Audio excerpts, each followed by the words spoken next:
Welcome to Life Happens, where Texans come to protect their legacy and prepare for the second half of life. Join your host, attorney Kim Hegwood of Your Legacy Legal Care, and our weekly guest as we navigate the challenges that emerge as life happens. Now here's your host, Kim Hegwood. Good morning and welcome to Life Happens with me, Kim Hegwood, and my very special guest today is Lizette Cloete. Good morning. Good morning, Kim. Thank you so much for having me, and thank you so much for doing such a good job with my name. Well, I appreciate all the help. And 'cause my last name, although I don't think it's that difficult, most people mispronounce it as well, add a bunch of vowels and extra consonants. Yes, So I I can would appreciate that. definitely understand that. But today you have a company called Thinking Differently Dementia, and you're a dementia coach. So we're going to talk about some things in regards to dementia today that I think our listeners are going to find very fascinating.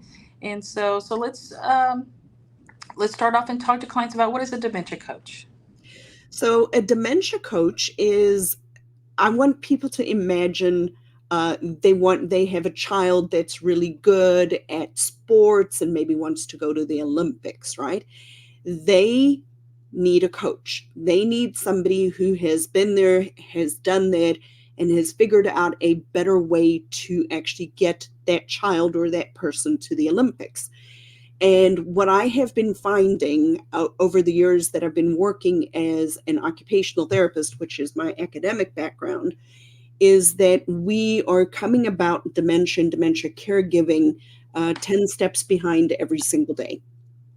And so a dementia coach is like a coach for a person who wants to go to the Olympics, that wants that better outcome.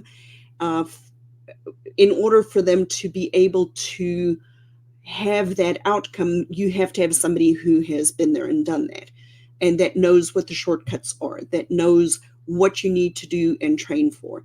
So what I've started to do, based on my background and training, is put together a way for people to know how to navigate the struggles and the challenges and the stressors of dementia using coaching and not occupational therapy or physical therapy or anything like that, to actually begin with the end in mind. And what I mean by that is, you as a family caregiver of somebody living with dementia have a life after dementia, and we don't think about that. And the statistics show that about 30%, and it's hard to find that statistic, but about 30% of family caregivers of somebody with dementia actually pass away before the person that they're taking care of. So we have to start to focus on the caregiver and not just on the person receiving care. It is a marathon, it is not a sprint. And what I have recognized and what I've realized is, when we only focus on the here and now and all of the challenges and struggles, we're not focusing on life after dementia and what that looks like for the person who is the care provider. And so the coaching component comes in related to, how do we fix the day-to-day struggles right now, because there are for sure, but how do we do that in a way that recognizes that there's life after dementia, and that we don't have to be 10 steps behind every single day. So we talk to clients a lot about, especially caregivers. I'm a really big caregiver advocate of Mhm. taking care of myself, so I appreciate that immensely. But you just spoke about being an occupational Mhm. therapist. So what inspired you to shift your focus to working with individuals with dementia to support their caregivers? So that's been a very long and tumultuous change, because, I have 30 years as an occupational therapist and about 20 years specializing in dementia caregiving, and then about 5 years of being on the caregiving side. Uh, I have two parents that I support that both have cognitive loss. My mom has an undiagnosed vascular dementia from a massive, what I call humdinger of a stroke, when she was 42. And my dad was diagnosed 2 years ago with mild cognitive impairment. So I've gone from the professional caregiver to the family caregiver, and it feels legitimately different. It's vastly different to just come at this challenge and at this problem from an academic perspective, but it's vastly different coming at it from a family caregiver perspective.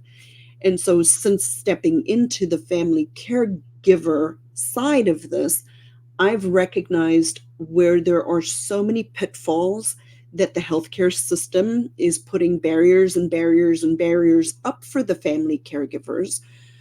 There's an unrealistic expectation to a large extent from caregivers that the healthcare system should fix this problem for them. It's not going to. I'll use this as an example. It's like when you have a specialty vehicle, right? Like a Tesla. You would not take your Tesla for a variety of reasons to the Jiffy Lube, right? Therapists, and I love them dearly, we specialize based on our own interests. So you may get a home health referral as a family with dementia to a therapist in a home health setting that focuses on knee replacements. Well, that's like taking your Tesla to the Jiffy Lube if you're struggling with dementia. So the healthcare system is not set up to help the family caregivers unless you accidentally happen upon somebody like me in a healthcare setting that has specialized in it. So it's vastly different when you are the caregiver to experience what the families are actually experiencing versus somebody who has never walked through this journey themselves. It definitely gives you a different perspective. Most assuredly, it gives you a different perspective. So, what does a dementia coach do, and why do you think it's so important to focus on supporting caregivers? I mean, I already know my answer, but I want my listeners to listen to yours. Wonderful. Thank you so much. So, what I do when I start working with people is I start with three different things. I look at the strengths of the caregivers, their intuitive, natural way of doing things. I use some evidence-based practices, some assessments that are freely available, but nobody uses them because it takes too much time. Like you'll go to the doctor and the doctor will say, "Are you stressed?" And you'll say yes. But then, I ask my clients, do they ever do a stress assessment with you? And then they're like, no. So we use some evidence-based stress assessments and practices to actually come up with a number to say, oh, this is exactly where you are right now in this caregiving journey related to your own stress levels. We look at where the person is in their dementia journey so that we can then start to plan ahead. One part of the program is I teach people literally to speak dementia. So it's a language that you need to learn how to speak, how to communicate. I hate the term challenging behaviors because they're just normal human behavior that is magnified. And it's because the person cannot tell you or communicate what they need anymore. We've all seen children in a grocery store having a meltdown because they couldn't communicate their needs or what was going on with their parent or didn't get what they wanted, right? So it's normal human behavior. We've just called it something different. The third part of my program is literally taking care of the person who is the caregiver, making sure that we address those stress levels, making sure that we look at how they are viewing their caregiving journey. Because as long as you come from this tragedy narrative, this doom and gloom and woe is me, you will get that result. So we really work a lot on reframing how people think about their dementia caregiving journey. And then the last part of the program is we plan ahead and we look at what all of the options are that you as a specific family have. And we do that through both education and coaching and a community. So, what advice do you give the caregivers to take care of themselves when they're caring for someone that has dementia? It is always very specific to that specific person. One of the great benefits of the stress assessment that we actually do with people is that it is science-backed, and it has 5 different buckets that your stress levels could be in. So, for example, some people experience more stress in one bucket because it's impacting their relationships, but the financial bucket or the resource bucket is full, right? So as opposed to just saying, oh, well, I'm stressed, now we can look at it and say, this is specifically where your stress is. And because your stress is here, this is what we have to work on in order to decrease your stress. I had a gentleman who joined my group when he started. His stress levels were in the Houston, no pun intended, but Houston, there is a massive big problem. He was so stressed he was in the red zone. And after just a couple of weeks of working through which one of these buckets of stress he was experiencing, his went from a 46 down to a 30, which is back in the green zone, which is back in the I'm going to be okay, I can do this. So we went from crisis to calm. I think I need that in my law practice. So, If you're dealing with caregivers, we can certainly show you how to use the caregivers.